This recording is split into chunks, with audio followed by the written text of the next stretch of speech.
मुंबई की उच्च न्यायालय ने 12 लोगों को जो 18 साल से जेल में बंद थे, एक बेबुनियाद शक की बुनियाद पर जिनको अरेस्ट किया था मुंबई ब्लास्ट के लिए, उनको बाइज्जत बरी कर दिया। 670 पेज का जजमेंट है मुंबई की उच्च न्यायालय का, जिसमें उन्होंने तमाम एविडेंस को मद्देनजर रखते हुए, तमाम गवाहों के स्टेटमेंट को पढ़ते हुए इस नतीजे पर पहुंचे कि इनके खिलाफ, ये 12 लोगों के खिलाफ, नौजवान जो जवानी से बुढ़ापे को पहुंच गए जेल में रहते हुए, यानी उनमें से कुछ ऐसे हैं कि जब जेल गए थे उस वक्त उनकी उम्र 22 साल थी, अब वो 40 साल के हो गए हैं। कुछ ऐसे हैं जब जेल गए थे उस वक्त उनकी उम्र 30 साल थी और अब वो 50 के हो गए हैं, यानी 18-19 साल उनके जेल में गुजर गए हैं। और 18-19 साल के बाद ये साबित हो गया कि इनका कोई कसूर नहीं था। सबसे पहली बात तो यह है कि महाराष्ट्र सरकार इन तमाम लोगों के खिलाफ सुप्रीम कोर्ट गई और महाराष्ट्र सरकार ने सुप्रीम कोर्ट का दरवाजा इसलिए खटखटाया कि इन लोगों को सजा दी जानी चाहिए तो ये था कि महाराष्ट्र सरकार जो है वो हाई कोर्ट से या फिर एटीएस से ये सवाल पूछती कि अगर इनका कोई कसूर नहीं था तो फिर इनके 18-19 साल जो है वो जिंदगी के कौन लौटाएगा। लेकिन होता क्या है कि महाराष्ट्र सरकार इन लोगों के खिलाफ सुप्रीम कोर्ट पहुंच जाती है और सुप्रीम कोर्ट जो है उस फैसले पर रोक लगा देती है जो फैसला बॉम्बे हाई कोर्ट ने सुनाया था। जबकि बॉम्बे हाई कोर्ट ने अपनी पूरी जजमेंट, अपने पूरे फैसले में यह भी कहा था कि हमारे पास कुछ भी इस तरीके के एविडेंस जो है वो एटीएस द्वारा पेश नहीं किए गए हैं कि इनको और लंबे वक्त तक जेल में रखा जाए। इस पूरे मामले को लेकर वारिस पठान साहब ने अपनी राय व्यक्त की है। उन्होंने बताया है कि किस तरीके से सो कॉल्ड जो है ये सेकुलर पार्टियां किस तरीके से मुसलमानों के खिलाफ हैं और ये तमाम पार्टियां चाहती हैं कि मुसलमान इसी तरीके से जेल की सलाखों पे के पीछे सड़ते रहें। आप अंदाजा लगाइए कि यही महाराष्ट्र सरकार जब साध्वी प्रज्ञा ठाकुर, जिसको पूरे तौर पे मालेगांव ब्लास्ट का दोषी ठहराया गया था और उनको हाई कोर्ट से राहत मिली थी, तो फिर उस वक्त मुंबई गवर्नमेंट या मुंबई सरकार जो है उस वक्त क्यों नहीं भाई सुप्रीम कोर्ट गई थी। लेकिन मुसलमानों के लिए इन लोगों के रवैया आप देख सकते हैं कि किस तरीके से पहले मुसलमानों की जिंदगियां बर्बाद की गई और फिर उसके बाद जब उनको राहत मिलती है, जब उनकी बचे कुचे जिंदगी के दिन जो है वो अपने घर गुजारना चाहते हैं, उनके साथ किस तरीके का रवैया सरकारें अपनाती हैं। वारिस पठान साहब को सुनिए और उसके बाद कमेंट बॉक्स के जरिए से आप अपनी राय हम तक जरूर पहुंचाइए। मुंबई की उच्च न्यायालय ने 12 लोगों को जो 18 साल से जेल में बंद थे, एक बेबुनियाद शक की बुनियाद पर जिनको अरेस्ट किया था मुंबई ब्लास्ट के लिए, उनको बाइज्जत बरी कर दिया। 670 पेज का जजमेंट है मुंबई की उच्च न्यायालय का, जिसमें उन्होंने तमाम एविडेंस को मद्देनजर रखते हुए, तमाम गवाहों के स्टेटमेंट को पढ़ते हुए इस नतीजे पर पहुंचे कि इनके खिलाफ, ये 12 लोगों के खिलाफ कोई आरोप सिद्ध नहीं होते।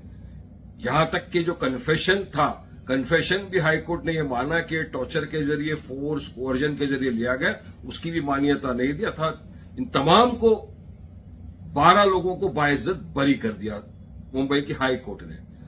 महाराष्ट्र की सरकार ने इतना जल्दी, फटाफट, फौरन 2 दिन में इस ऑर्डर को चैलेंज किया, सुप्रीम कोर्ट के अंदर अपील दायर करी। आज सुप्रीम कोर्ट ने इस ऑर्डर पे स्टे लगाया और यहां तक कहा है कि जो बाहर आ गए हैं सब, इनको वापस जेल में डालने की कोई जरूरत नहीं है। अब महाराष्ट्र की सरकार अब क्या कास्ट, रिलीजन, धर्म, जाति के नाम पे अपीलें भी फाइल होगी क्या?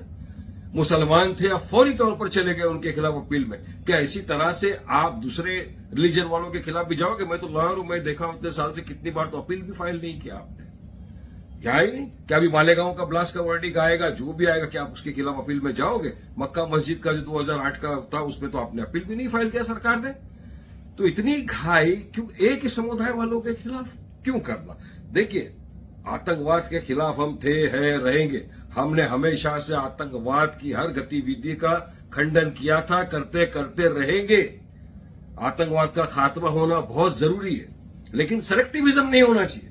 कानून, कायदा, लॉ इक्वल है सबके लिए, सबको बराबर से इसका पालन करना चाहिए। सरकार को एक आंख से नहीं देखना चाहिए कि ये है तो इनके खिलाफ फौरन अपील में चले गए, ये है तो नहीं जाएंगे। अब है सुप्रीम कोर्ट में मैटर, देखते हैं उसमें क्या होता है। हमको यकीन है कि जो एविडेंस है उसके बुनियाद पे तो कुछ ये नहीं आता, लेकिन इंशाअल्लाह अल्लाह से अच्छे की उम्मीद है। अब बात नंबर 2 यहां देखने वाली ये बात है कि कुछ कथाकथित जो सेक्युलर पार्टियां हैं ना महाराष्ट्र में, महाविकास आघाड़ी का जो हिस्सा है, उनकी जो मुंबई की महिला अध्यक्ष है, उन्होंने ये कहा कि कैसे छूट गए, इनको फौरन जेल में डालना चाहिए, इनकी बेल कैंसिल हो जाना चाहिए, ये हो जाना चाहिए, वो हो जाना चाहिए, फौरन अपील फाइल करके इनको जेल में डालना चाहिए। इनके साथ जो गठबंधन में शिवसेना की मेंबर ऑफ पार्लियामेंट, उन्होंने भी उसी सुर के अंदर बात की, इनको जेल में डाल देना चाहिए। अरे अफसोस होता है कि जिन लोगों के वोट लेके, जो मुसलमानों ने तुमको वोट देकर इक्तदार की कुर्सी पर बिठाया, आज आप उन्हीं के खिलाफ इस तरह की बातें कर रहे हो। अरे आपको तो ये बोलना चाहिए कि जो 12 लोगों की 18 साल जेल में रहने के बाद जो जिंदगी बर्बाद हुई, उसका खामियाजा अकाउंटेबिलिटी फिक्स होना चाहिए। कौन भर के देगा उनके वो 12 साल, कितनों के माँ बाप का इंतकाल हो गया, कितनों के परिवार तितर बितर हो गए, उनका मुआवजा आपको मांगना चाहिए, मुआवजे की दरखास्त करना चाहिए। एटीएस वाले जिन्होंने इन बेगुनाह बेकसूरों को अरेस्ट करके जेलों में डाला, उनके खिलाफ कार्रवाई की मांग करना चाहिए। तो आप तो बोल रहे हो बल्कि कि इनको अंदर डाल देना चाहिए। तो जनता सब देख रही है कौन हिपोक्रेसी कर रहा है। दो मुहैया चेहरा आप तमाम का पूरी जनता के सामने आ गया कि आप मुसलमानों के लिए उनके वोट तो आपके जागीर समझ के ले लेते हो, मगर जब उनके साथ खड़े रहने की बात आती है, न्याय और इंसाफ की बात आती है, आप सब पीछे हट जाते हो।